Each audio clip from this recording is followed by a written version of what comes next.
Ini kopi sekat makan. Ya, betul. Ini boleh sekat makan. Lagi boleh rasa kenyang lama sepanjang hari. Lagi boleh naikkan metabolik kita. Bagi kita bakar lebih banyak lemak. Dalam satu paket, dia ada 15 saset. Banyak. Sekarang tengah offer. Satu saset tak sampai RM2. Cepat pergi order dekat TikTok Shop ataupun Shopee. Sekarang Water Mami nak share dengan korang macam mana nak buat minuman ni. Jadikan korang boleh sekat makan. Lagi boleh naik metabolik. Lagi boleh bakar lemak. Lagi boleh bagi korang tenaga. Okay, biasa akan sediakan satu botol air. Okay, satu botol air. Ini pagi tadi ada minum satu botol air dengan kopi tau. So sekarang kita ada buat lagi satu botol. Okay, pertama kita letak air je. Tak semesti 1 liter. You boleh terus buat 2 liter minum sepanjang hari.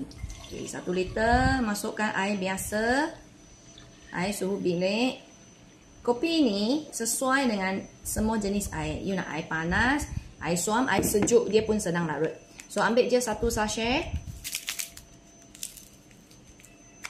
Okay, terus masuk ke dalam. Ini bagi saya ialah minuman bakar lemak. Macam ni. Okay, dia dah start larut. Dan you tutup. Just goncang saja. Kalau korang dekat luar, boleh je beli mineral water. Lepas tu letak 1 sachet. Then you minum.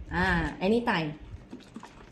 Kopi ni bukan produk kurus tau. Actually ini ialah makanan sihat. Kopi memang boleh boost kita punya energy, boost kita punya metabolik, lagi sihatkan otak, bagi otak kita cergas dan juga kuatkan kita punya jantung. So ini bukan jenis produk kurus yang banyak bahan kimia tu semua.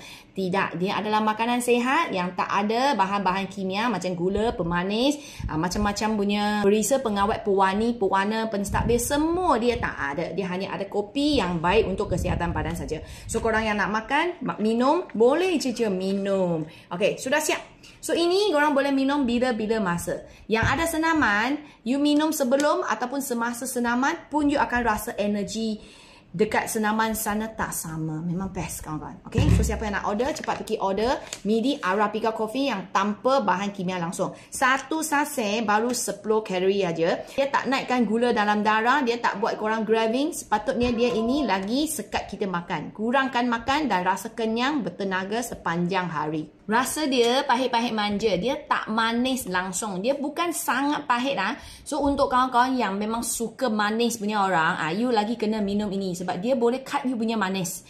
You akan rasa selepas minum, semakin dia sedap, pahit dia semakin kurang, you akan semakin kurang suka dekat manis. Tak kisahlah manis punya makanan ke, manis punya minuman. So ini banyak kebaikan kawan-kawan. You nak sihat, you boleh minum dia. You nak sekat makan, you boleh minum dia. You nak cut gula, tak nak makan manis selalu, you boleh minum dia. Nak energi sepanjang hari, you pun boleh minum dia.